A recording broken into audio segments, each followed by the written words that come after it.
Metro TV Newsroom malam ini akan dipandu oleh Don Bosco Slamet, Wahyu Wiwoho,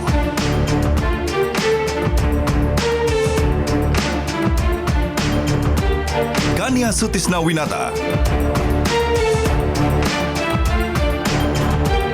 Ade Mulya.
Mereka menyampaikan nama, betul Pak Wiranto.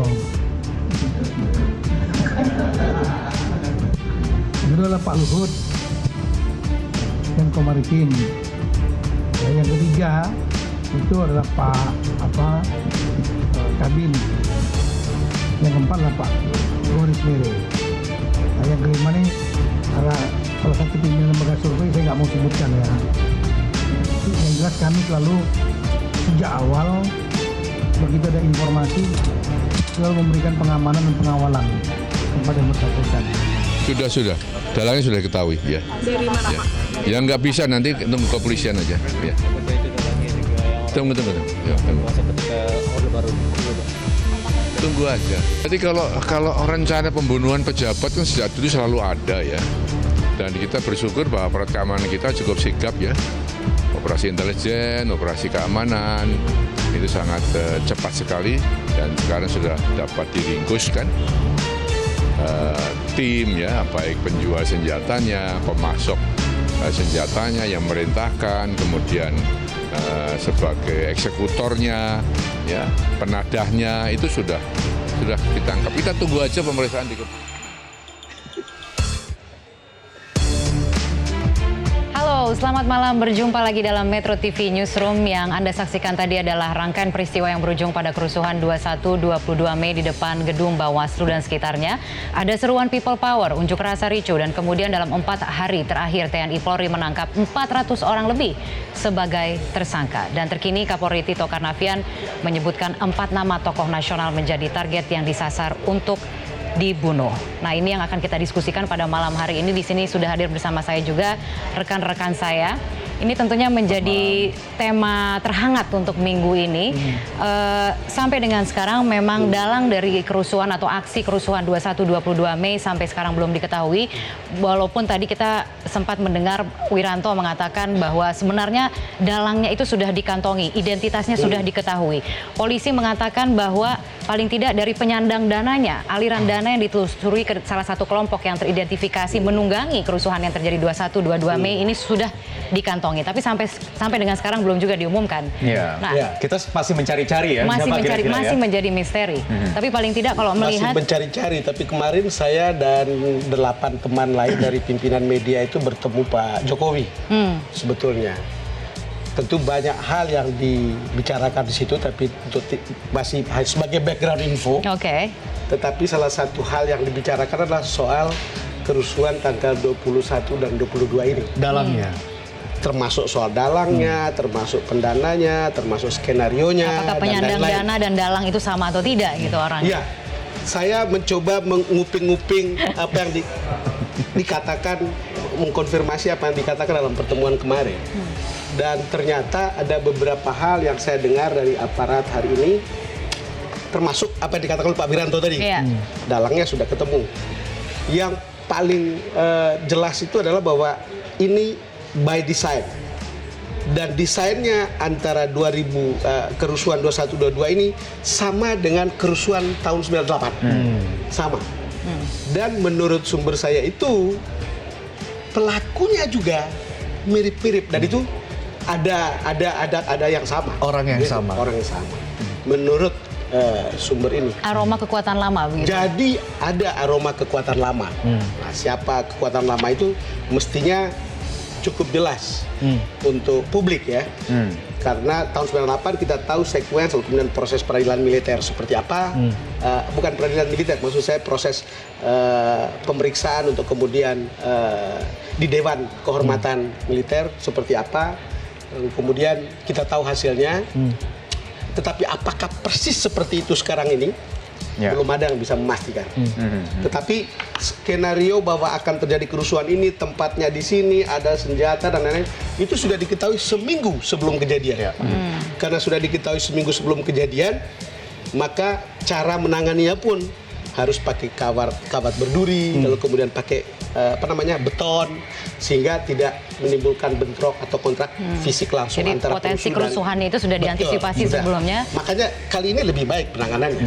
Oke, kalau saya membacanya bahwa ini rusuh atau tidak rusuh, tapi saya membaca bahwa demonstrasi demonstrasi besar akan terjadi karena sejak awal jauh-jauh dari pemilu narasi kecurangan itu sudah diungkapkan sehingga kalaupun kalah ini akan mobilisasi massa akan terjadi, entah itu akan rusuh atau tidak. Tapi yang menarik adalah saya punya perspektif yang berbeda ketika berbincang dengan narasumber saya, kemudian saya berbincang dengan salah satu institusi yang mengawasi kinerja kepolisian yang mengatakan bahwa memang betul ini ada aroma nostalgia. Bahkan secara eksplisit disebutkan ini nostalgia antara Wiranto dan Prabowo. Jadi ini ada nostalgia semacam itu. Nostalgia atau rivalitas? Nostalgia dalam hal rivalitas mungkin bisa dikatakan seperti itu. Tapi yang menarik adalah institusi ini yakin bahwa siapa dalangnya tidak akan diungkap. Karena memang kekuatan yang ada di belakangnya ini terlalu kuat untuk diungkapkan. Cuman Presiden sudah menegaskan, salah satu yang bisa saya ungkap di sini adalah bahwa instruksi Presiden tindak tegas para pelaku kerusuhan, siapapun mereka. Itu instruksi. Idealnya memang seperti itu di sekarang depan persoalannya kan kita tunggu pihak kepolisian, misalnya mengungkap otak pelakunya kapan, apakah tunggu timing yang tepat atau mereka gamang, kira-kira begitu.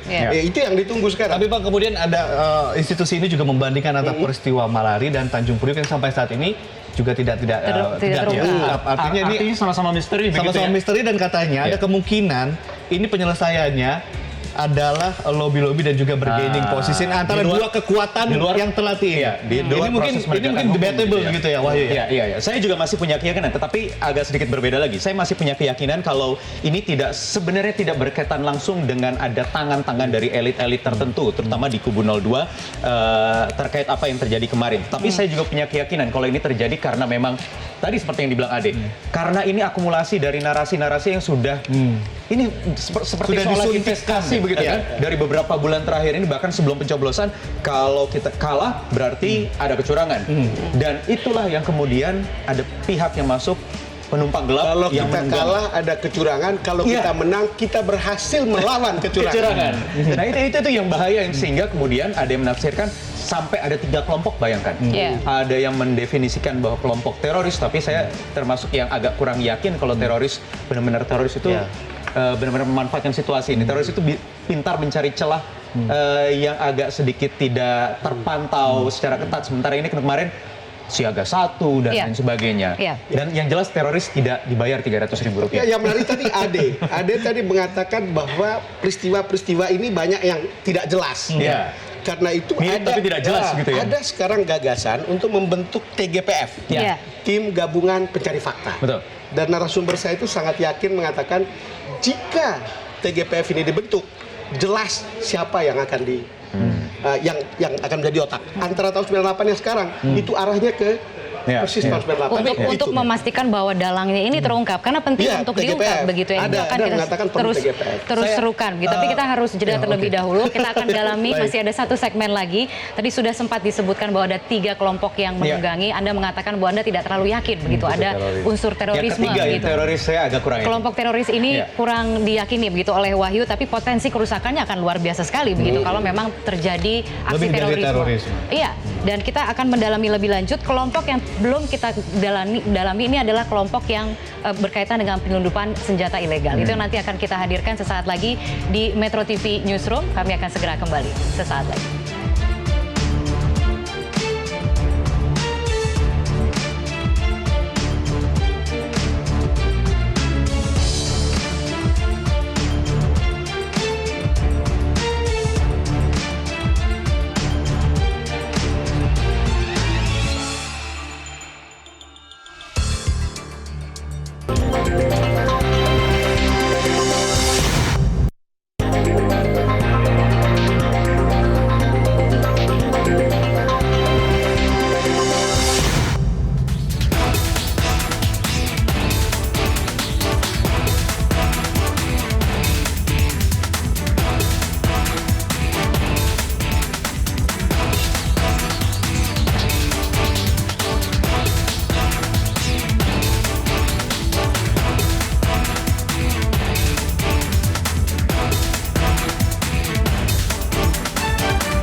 Iya, Anda kembali bersama kami di Metro TV Newsroom dan Anda pemirsa seolah-olah dipaksa untuk menyaksikan rangkaian sejarah yang seperti yang kita saksikan di layar kaca pada tanggal 22, 23 Mei dan juga 21 Mei. Dan ini seolah-olah terulang apa yang kemudian kita ingat di tahun 98 meskipun memang skalanya berbeda dan juga maksudnya berbeda.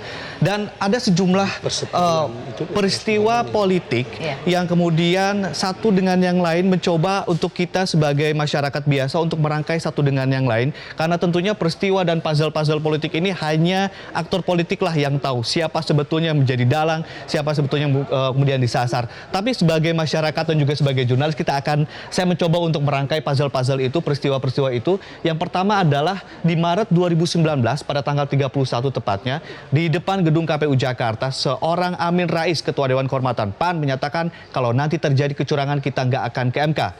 Nggak ada gunanya, tapi kita people power. Dan ini pertama kalinya people power dikumandangkan oleh Amin Rais. Namun yang menarik, jauh sebelum itu, di tahun 2018, akhir tahun 2018, saya membaca artikel yang kemudian ini memuat pernyataan dari Indonesia Police Watch yang menyoroti statement Prabowo yang menyatakan jika Prabowo kalah maka negara Indonesia akan punah. Ini yang kemudian disikapi oleh Indonesia Police Watch sebagai indikasi akan terjadi kerusuhan di pemilu 2019 dan ternyata itu terjadi. Kita tentunya tidak ingin mengarahkan ke arah apapun, tetapi kemudian kita akan rangkai satu peristiwa ke peristiwa yang lain, satu puzzle ke puzzle yang lain. Nah, di 19 Mei 2019, Maijen Purnawirawan Sunarko, mantan Danjen Kopassus, ditangkap di Bandara Soekarno-Hatta dan di tanggal 21 Mei 2019 kemudian ditetapkan sebagai tersangka terkait penyelundupan senjata ilegal dari Aceh dan diduga kuat memiliki senjata laras panjang M4 karbin buatan Amerika Serikat. Dan sehari sebelumnya Kepala Staf Presiden atau Kepresidenan Muldoko sempat berbincang dengan kami dan menyatakan bahwa memang pihaknya telah mengetahui adanya penyelundupan senjata M4 karbin ini. Dan memang waktu itu belum diungkap siapa yang kemudian akan menjadi tersangka dari senjata ini. Namun di tanggal 21 2019 dini hari kemudian KPU mengumumkan hasil rekapitulasi suara pemilu 2019 karena memang untuk mereduksi potensi terjadinya kerusuhan. Dan pemenangnya tentunya adalah Joko Widodo Ma'ruf Amin 55,5% dan Prabowo Sandi 44,5%. Dan di tanggal 21 di hari yang sama siang pukul 10 waktu Indonesia Barat unjuk rasa terjadi, awalnya berjalan damai dan tertib di Jalan MH Tamrin, Jakarta Pusat, tepatnya di depan Bawaslu. Namun pada malam harinya, 23 waktu Indonesia Barat, aksi anarkis dan provokatif oleh massa yang tiba-tiba muncul terjadi. Saat itulah kemudian terjadi kekisruhan dan kerusuhan. Esok harinya, 22 Mei 2019, pukul 2.45 dini hari, polisi sebetulnya sudah berhasil mengurai massa dan meminta massa kembali untuk melakukan ibadah sahur dan juga sholat subuh. Namun pada pukul 3 waktu Indonesia Barat, asrama Mabes Polri diserang dan massa yang muncul sekitar 200 orang. Ini terjadi aksi anarkis dan sejumlah mobil dibakar. Siangnya pukul 12 waktu Indonesia Barat, unjuk rasa ricuh di Selipi Jaya. Ini terkait kerusuhan yang kemudian sempat terjadi di depan kawasan Tanah Abang yang dipukul mundur hingga ke Selipi. Di 22 Mei, 257 orang pelaku ditangkap dan telah ditetapkan sebagai tersangka, dan 27 Mei 2019, 6 orang pelaku ditangkap dan telah ditetapkan sebagai tersangka, dan inisialnya HK, AZ, IR, TJ, AD, dan AF. Dan ini Irjen Pol Muhammad Iqbal, Kepala Divisi Humas Polri, tanggal 27 Mei menyatakan 12 April 2019 tersangka HK mendapat perintah kembali untuk membunuh 2 tokoh nasional lainnya. Jadi 4 target kelompok ini menghabisi nyawa tokoh nasional. Nah, ini kemudian informasinya adalah dalang yang tadinya kemudian dicari, sekarang berkembang ada juga kemudian upaya pembunuhan. Ini juga ada statement dari Wiranto, dan ini adalah sasarannya. Yang menjadi pertanyaan besar saat ini adalah, jika memang ini potensinya adalah makar, kenapa orang-orang ini yang dituju, yang menjadi sasaran? Kenapa tidak sekaligus lambang negara? Toh makar ini kan sebetulnya untuk menggulingkan kekuasaan yang sah. Tapi pertanyaannya adalah, kenapa orang-orang ini yang kemudian juga menjadi sasaran begitu? Mungkin itu bisa. Ada pertanyaan, ada missing link di sini, Bang Don dan juga teman-teman ada. Kalau bapak-bapak yang ada di fotonya ada di situ, saya rasa mungkin sudah makanan sehari-hari ya, Bang Don dan juga Kania. Ada ancaman, termasuk mungkin ancamannya secara personal, misalnya menghilangkan nyawa atau pembunuhan. Apalagi Pak Goris Mere yang sebagai pencetus atau pendiri Densus 88 yang sejak dari dulu saya sering dengar rumahnya dipagari dengan tembok yang kedap suara, dengan penunjang alat teknologi canggih, apalagi dengan didampingi dengan pasukan-pasukan yang kuat begitu ya. Tetapi yang saya penasaran, kok ada yang sampai ingin meneror secara personal pimpinan lembaga survei? Tidak hanya satu, tetapi ini hampir semua lembaga survei, pemilik lembaga survei atau direktur lembaga survei yang kemarin menghasilkan quick count. Kalau yang diteror. Kalau semuanya. lihat yang begini sih, memang kita tidak punya data pasti ya, kenapa orang-orang ini. Tetapi kalau lihat tadi kan kita bicara rivalitas antara Wiranto dan Prabowo. Ini mungkin masuk. Tetapi ini juga cerita yang saya dengar dari orang dekatnya Prabowo. Kira-kira 3 minggu lalu saya bilang, apa sih yang akan dibuat oleh Prabowo pertama kali kalau dia menang jadi presiden? Dia akan mendeklar untuk bersih dari peristiwa 98. Menurut teman ini. Dan tahun 98 kan yang membuat Prabowo itu diberhentikan kan karena Dewan Kehormatan Militer, di mana waktu itu Pak Wiranto menjadi Pangap, Menhankam Pangap. Nah, cerita yang begini kita tidak bisa, saya belum konfirmasi ke Pak Prabowo, tapi jelas ada cerita seperti itu. Apakah itu kita juga tidak tahu persis. Yang kedua, kalau soal Goris Mere dan Pak Tito, kita tahu 2 orang ini adalah 2 tokoh penangkap para teroris kelas dunia. Betul.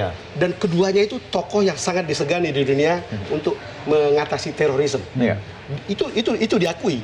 Dunia mengakui. Apalagi pasca 2002 bom Bali. Apakah ada hubungannya dengan itu, lalu kemudian kita menghubung-hubungkannya, kita juga tidak tahu gitu. Tapi kalau kita lihat ya mungkin saja yang menjadi tidak masuk di akal ya LBP, apa urusannya? Gitu kan, Luhut. Padahal orang dekat juga berteman dengan Prabowo.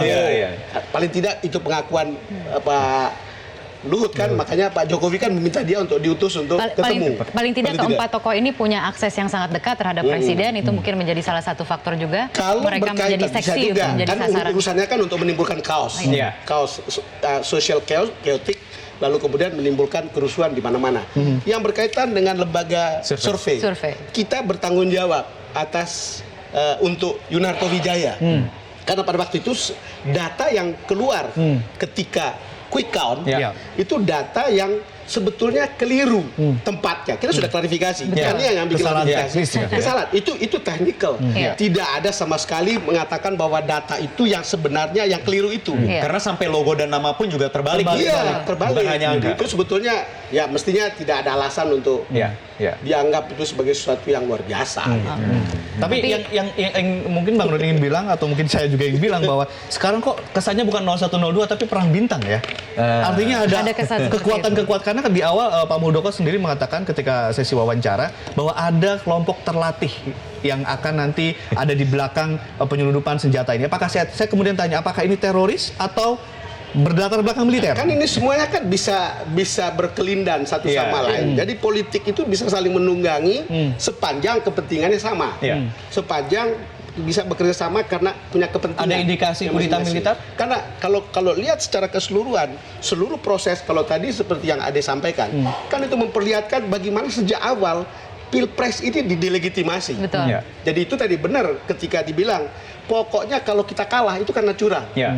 Kalau kita menang karena kita bisa melawan kecurangan. Iya, iya. Jadi bukan soal tapi ya nggak apa-apa teriak Sehingga curang. perkembangan terakhirnya layak diapresiasi Yang penting itu bahwa kan data you valid atau tidak. betul, Yang soal itu kan dari layak masalah. diapresiasi bahwa dalam perkembangannya ada gugatan kemudian yang sudah didaftarkan Itu melalui cara proses beradab. di MK. Itu cara beradab. cara beradab. paling beradab adalah bawa itu ke pengadilan. Betul. Teriak-teriak ke pengadilan juga silakan aja, asal jangan sampai contempt of court. Betul, Nah, tapi itu bahwa dia. kemudian ada juga yang mengkhawatirkan ini berarti ada 1 bulan lagi, ada Ya. kesempatan berikutnya lagi Baik. gitu untuk potensi Ada MK, chaos lalu kemudian berikutnya. juga pelantikan Oktober 2019 ini juga perlu diwaspadai oleh semua Orang-orang elemen sekarang bangsa. yang paling dekat itu menunggu keputusan MK. Iya, tanggal 28 Iya, Juni. high alert kan. Iya, Betul. Paling tidak begitu putusan MK sudah keluar, semua harus bisa berani menghormati Kan masih ingat kan putusannya. pada Oke. tahun 2014 kan orang demo di MK kan? Iya, Iya, soal iya. aroma lama ini sebenarnya ada berita terbaru yang mungkin disampaikan di sini soal adanya kelompok Rembuk Nasional Aktivis 98 yang mendatangi Bareskrim pada hari ini Mabes Polri, Bareskrim Mabes Polri maksud saya untuk menyampaikan pelaporan terkait dugaan dalang di balik aksi kerusuhan 21-22 Mei lalu. Beberapa nama yang dilaporkan tersebut merupakan elit politik yang ikut berkontestasi dalam pemilu 2019 lalu. Terkait dugaan mereka-mereka yang kami anggap bertanggung jawab bahkan menjadi aktor dan juga penyandang dana dari kerusuhan yang terjadi tanggal 21 dan tanggal 22 Mei di depan Bawaslu maupun daerah sekitar di Jakarta.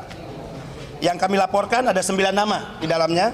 1 ya, Saudara Prabowo Subianto, 2 Amin Rais, 3 Siti Hediati Haryadi atau Titi Soeharto, kemudian Bahtiar Nasir, kemudian yang kelima Haikal Hasan, yang keenam kakek tua yang bernama Kiflan Zen, kemudian 7 Fadlizon, kemudian yang ke-8 Neno Warisman, 9 M. Rizik.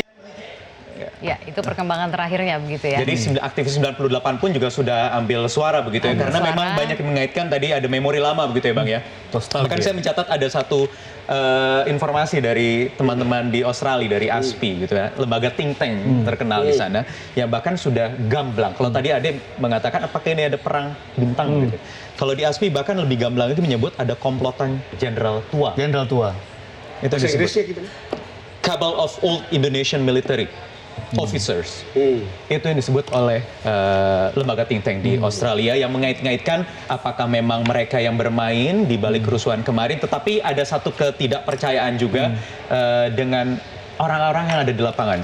Sampai hati dibayar 300.000 rupiah dan lain sebagainya. Ya ada anomali, tetapi juga masih ada juga analisis-analisis yang mengarah ke sana.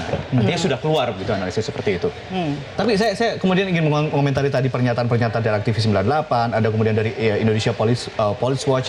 Kenapa kemudian ini seolah-olah masyarakat itu disuruh bersuara, tidak langsung dari aparat penegak hukum? Ini ada apa? Ada apa? Mungkin ada semacam friksi di Sebetulnya- polisi dan juga TNI?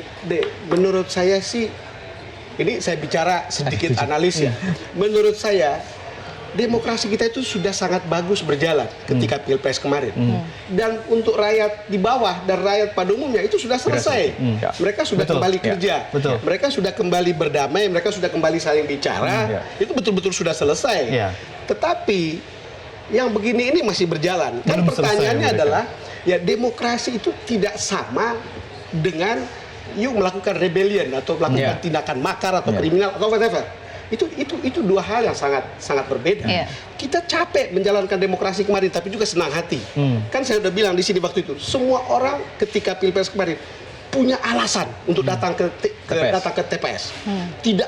Tidak pernah seperti itu sebelumnya. Mereka semua punya alasan untuk memenangkan siapapun yang mereka dukung. Sampai kemudian partisipasinya kan sampai 80% kan. Betul. Itu menggambarkan orang merasa punya alasan untuk datang. Dan itu tidak bisa dibajak dengan cara-cara begitu. Iya, tentu. Nah itu Apalagi dia, ada makanya 154 jika dikaitkan juta. dengan adanya seruan people power di awal yang tadi juga sudah disampaikan dalam headlines yang disampaikan oleh Ade Mulya, ini yang agak anomali begitu. Seruan people power ini disampaikan oleh justru elit politiknya. Padahal kan sebenarnya dalam tradisinya, dalam sejarahnya, people power itu harusnya datangnya dari rakyat begitu ya. Bukan Dan dari elit. Sekarang bukan partai dari politik elit, saja begitu. sudah tinggalkan Kertanegara. Iya. Apalagi yang tersisa. Ya kan begitu kan? Makanya kita pun lihat ya, kita tetap alert untuk lihat Iya. ini, tapi saya kira akal sehat publik itu tidak bisa itu yang paling penting. direndahkan Ya. dengan cara Saya berbincang dengan kemudian ketika kejadian ini terjadi, saya ke Kalimantan, saya ketemu beberapa orang yang dia declare bahwa dia pendukung 02. Betul. Tetapi dia bilang dengan caranya seperti ini, saya nggak respect. Buat saya ini udah selesai. Dia secara gamblang menyatakan seperti itu. Artinya memang di grassroots, benar sekali Bang Don. Udah selesai. Oke. Ini sudah selesai. Tapi grassroots itu tergantung dari apa yang dikatakan oleh elit politiknya juga, bukan? Tergantung dari pimpinannya juga.